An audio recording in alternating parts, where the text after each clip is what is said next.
Olá rapazes, moças e uns e outros, meu nome é Michael Jefferson e seja bem-vindo para mais um vídeo do canal Galera Piratas do Caribe, um vídeo do outubro David Jones, e o assunto de hoje é, podemos dizer, a forma como David Jones se tornou David Jones, ou seja, a história de David Jones e Calypso.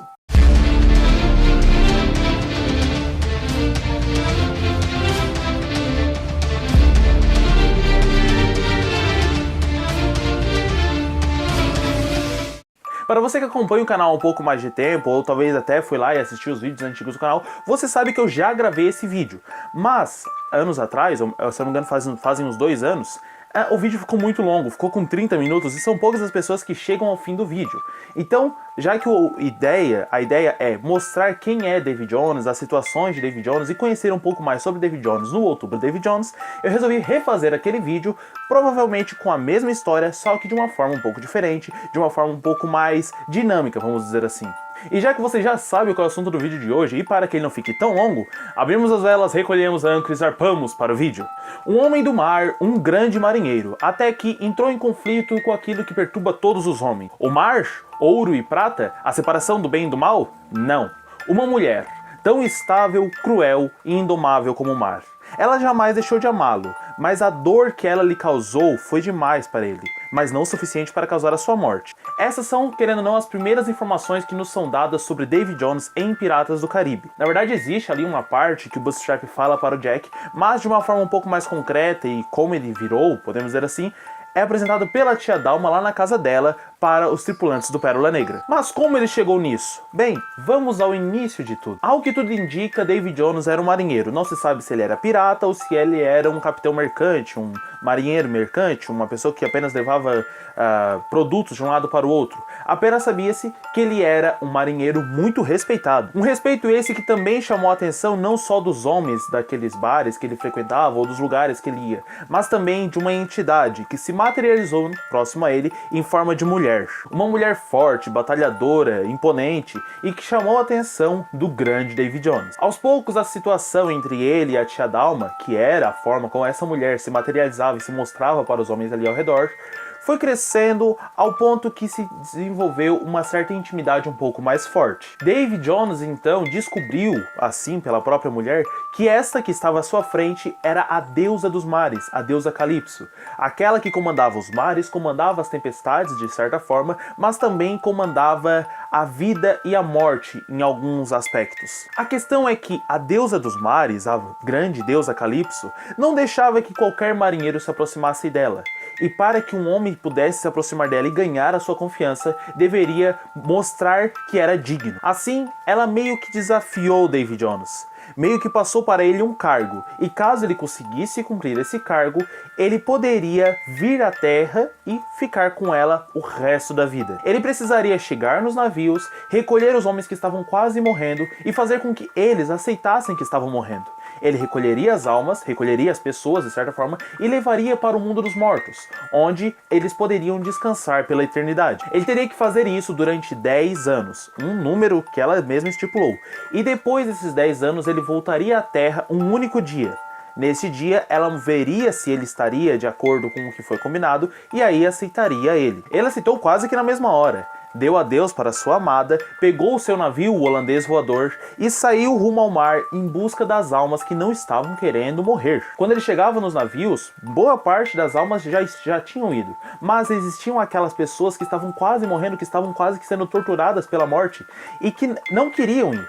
Ele chegava, acalmava e levava as almas para o outro mundo. E isso ele fez durante os 10 anos, mas quando ele voltou à Terra, ele ficou esperando ela durante um dia inteiro, naquele ponto onde os dois haviam combinado, e ela não estava lá. Isso é mostrado em Piratas do Caribe 3, no fim do mundo, quando o David Jones chega na cela e fala para ela: 10 anos eu dediquei ao dever que me incumbiu, 10 anos eu cuidei daqueles que morreram no mar, e enfim, podíamos ficar juntos outra vez. E você não estava lá. Por que não estava lá? E simplesmente ela desconversa, ela fala outra coisa, ela não fala exatamente o porquê. Mas acredita-se que, naquele momento, ela pudesse estar com outro homem. E nessa hora, ter esquecido totalmente David Jones. David Jones ficou com raiva, percebeu que havia sido traído. Mas uma coisa pior ainda aconteceu. Ela havia dito que ele poderia ficar o resto da vida com ela, mas na verdade era apenas aquele único dia que ele poderia ficar em terra. Depois daquele dia, ele teve de voltar e servir durante mais 10 anos e mais 10 anos e assim sucessivamente. Aquilo foi causando um transtorno tão grande para ele que ele decidiu acabar com o acordo. Ele continuou fazendo o que ela pedia, mas com uma pequena observação. Ao invés de ele chegar e levar as almas para o outro mundo, ele chegava nos navios e tentava corromper as almas e trazê-las para seu navio. Então naquele momento, ele fazia o seu julgamento. Você teme a morte? Você teme a escuridão do abismo? Todas as suas ações serão reveladas e todos os seus pecados punidos. Posso lhe oferecer uma fuga. 100 anos servindo como marujo. Você quer servir? E caso a alma quisesse, ela ficava no mundo dos vivos por 100 anos servindo ao holandês voador e o Davy Jones ia se alimentando dessas almas, podemos dizer assim.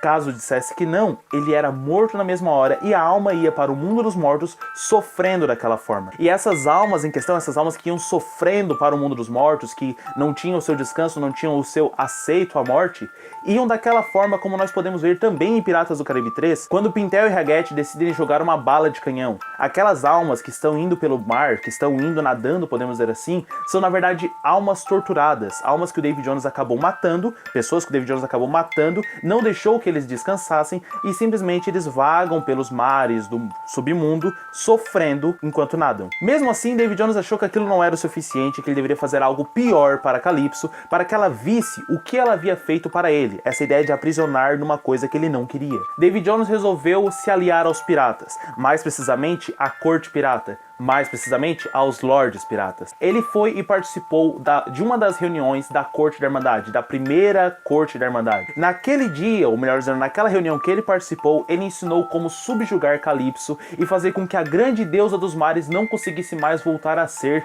a deusa dos mares. Ela ficaria presa na forma humana que ela mesma escolheu para ela quando ela viesse à Terra.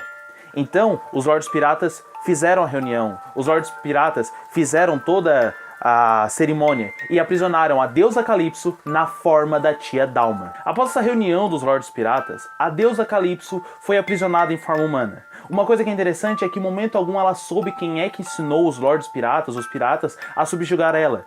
Então mesmo assim, quando ela viu Davy Jones, ela não sabia que ele havia traído ela.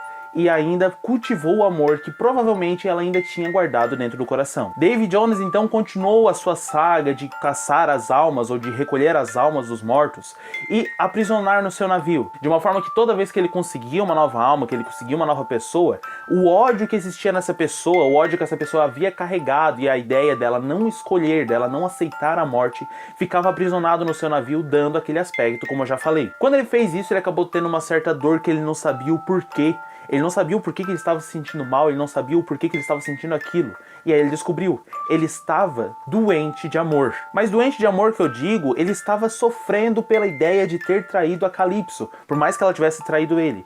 Então para que ele não sentisse aquela dor, para que ele não sentisse aquele arrependimento, ele decidiu fazer a última coisa. Ele cortou o seu peito, tirou o seu coração e escondeu dentro de um baú. O baú foi levado para uma ilha, foi aprisionado e aí ele mesmo guardava a chave desse baú. Quem quisesse, quem tivesse a ideia de tentar matar ele, primeiro teria de achar a sua chave, que estava presa em seu pescoço, para depois achar o seu coração e aí sim acabar com ele. Só que quando a pessoa fizesse isso, automaticamente a pessoa é que estaria amaldiçoada. Por quê? Porque a pessoa que cortasse o coração dele, que apunhalasse o coração dele e matasse Davy Jones, teria o vínculo com a Calypso que ele tinha. Então, nesse caso, a maldição que a Calypso tinha jogado para cima do Davy Jones iria passar para a pessoa que esfaqueou o Davy Jones. E aí, o esfaqueador, o assassino, teria de servir no holandês voador, levando as almas durante 10 anos para o mundo dos mortos e depois voltando um dia em terra. De uma forma que não seria possível tirar aquelas cracas, a não ser que a maldição, tanto por parte da Calypso ou de qualquer outra forma que aí nós vimos em Piratas do Caribe 5, acabasse. Apenas quando a maldição simplesmente acabasse, todo aquele aspecto de algas, de corais ou até mesmo animalesco, com parte de caranguejo, de lula, de tubarão, sairiam dos portadores daquela maldição. E em Piratas do Caribe 3, nós vemos que o Davy Jones não é tão mal quanto nós esperávamos. Nós vemos o sofrimento dele ao saber como estava a Calypso, ao ver a Calypso, a situação que ele tem com a Calypso. até que, no fim de Piratas do Caribe 3, ou melhor dizendo, próximo ao fim, primeiro, ele reconhece que a deusa dos mares está liberta e que agora ele pode estar frente a frente com ela, tanto que ele chama o seu nome, Calypso, e a chuva começa a cair em seu rosto. E no fim da batalha, que ele trava e que ele tem o seu coração esfaqueado, aí sim, nesse momento ele finalmente consegue ir para o seu lugar, para o local onde ele estava destinado a ir, se juntar ao seu amor. E esta foi a história de Davy Jones e parcialmente Calypso. Se você gostou desse vídeo, não se esqueça de se inscrever nesse canal, curta esse vídeo e compartilhe para aquele seu amigo que é fã de Davy Jones. Observação, eu não falei aqui de como Davy Jones conseguiu o Kraken, que é uma coisa que alguns acabam pedindo, mas porque isso vai ficar para um outro vídeo do Outubro Davy Jones. Caso você queira assistir, venha e assista todos os vídeos do Outubro Davy Jones. Caso já tenha passado outubro, clica aqui no card que você vai ser destinado à playlist Outubro Davy Jones. E até o próximo dia em que eu postarei um vídeo falando sobre Davy Jones ou sobre qualquer outro personagem desse universo de Piratas do Caribe e mostrando que ele não é culpado de tudo que ele faz, não é que ele não seja um vilão, mas que existem coisas por trás dele que fizeram com que aquele personagem tivesse aquele aspecto ou aquele sofrimento que nós acabamos vendo nos filmes. Não tire os olhos do horizonte. Até o próximo vídeo. E tchau! Deixa o like nesse vídeo, ajude na divulgação. Ative o sininho e compartilha, irmão. Deixe a sua opinião, não esqueça de se inscrever. Se você não for inscrito, Davy Jones vai deixar.